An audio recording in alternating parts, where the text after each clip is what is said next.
पहला प्रश्न ये करा, हाल ही में किसे श्रीलंका के सर्वोच्च नागरिक सम्मान श्रीलंका मित्र विभूषण से सम्मानित किया गया?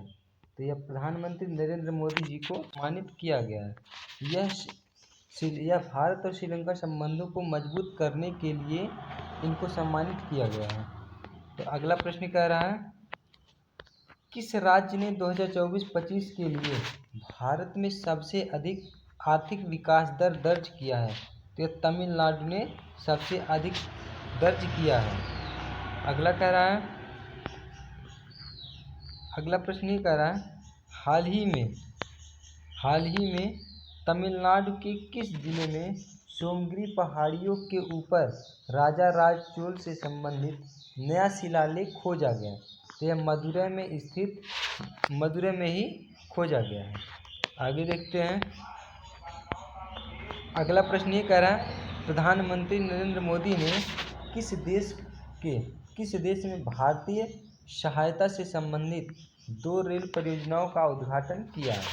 तो ये श्रीलंका में किया है। कहाँ पर? श्रीलंका में। आगे देखते हैं। केंद्रीय मंत्री जुएल ओराम ने सुंदरगढ़ में मेगा चिकित्सा शिविर का उद्घाटन किस राज्य में किया है? तो ओडिशा राज्य में किया है। अगला प्रश्न कह रहा है, प्रधानमंत्री नरेंद्र मोदी ने भारतीय शांति सेना स्मारक पर श्रद्धांजलि कहाँ पर दी है? तो कोलंबो में दी है। यह शांति मिशन के दौरान शहीद हुए भारतीय सैनिकों को दी गई है। अगला प्रश्न कह रहा है, स्टैंड अप इंडिया योजना ने हाल ही में कितने वर्ष पूरे किए हैं? तो पूरे 9 वर्ष पूरे किए हैं। अगला कह रहा है, दिल्ली आयुष्मान भारत योजना लागू करने वाला कौन सा राज्य केंद्र शासित प्रदेश बना है? तो 35वां बन गया। कौन सा? 35वां। अगला कह रहा है, आयुष्मान भारत के कारण 2014 में स्वास्थ्य खर्च 62% से घटकर कितने % हो गया है? तो 38% हो गया है। पहले 62% था, अब उससे घट करके 38% हो गया है। अगला प्रश्न ये कह रहा है, सरकार द्वारा भारत में महिलाएं और पुरुष 2024 का कौन सा संस्करण जारी किया गया है? तो 26वां संस्करण जारी किया गया है। अगला कह रहा है, राष्ट्रपति द्रौपदी मुर्मू 7 से 10 अप्रैल 2025 तक पुर्तगाल और किस राज्य की यात्रा पर जाएंगे? स्लोवाकिया। कौन सा? स्लोवाकिया।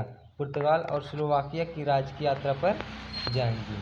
अगला प्रश्न कह रहा, 2024-25 से 2028-29 के लिए जीवांत गांव कार्यक्रम सेकंड को किसने मंजूरी दी है? तो मंत्रिमंडल ने इसकी मंजूरी दे दी है। अगला कह रहा है, नवीकरणीय ऊर्जा के बावजूद 2047 तक भारत में कोयला आधारित ऊर्जा की हिस्सेदारी कितनी होगी? तो यह 37% तक ही हो जाएगी।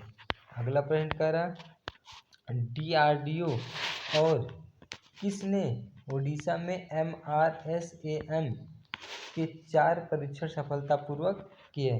तो भारतीय सेना ने। DRDO और भारतीय सेना ने कुल 4 परीक्षण सफलतापूर्वक किए हैं। अगला प्रश्न कह रहा है, बिम्स्टेक की अगली अध्यक्षता को किसे सौंपी गई है? यह बांग्लादेश को सौंपी गई, यानी बांग्लादेश अब बिम्स्टेक का नेतृत्व करेगा, जिससे बांग्लादेश की खाड़ी क्षेत्रीय सहयोग में बढ़ेगा। आई होप वीडियो अच्छा लगा हो।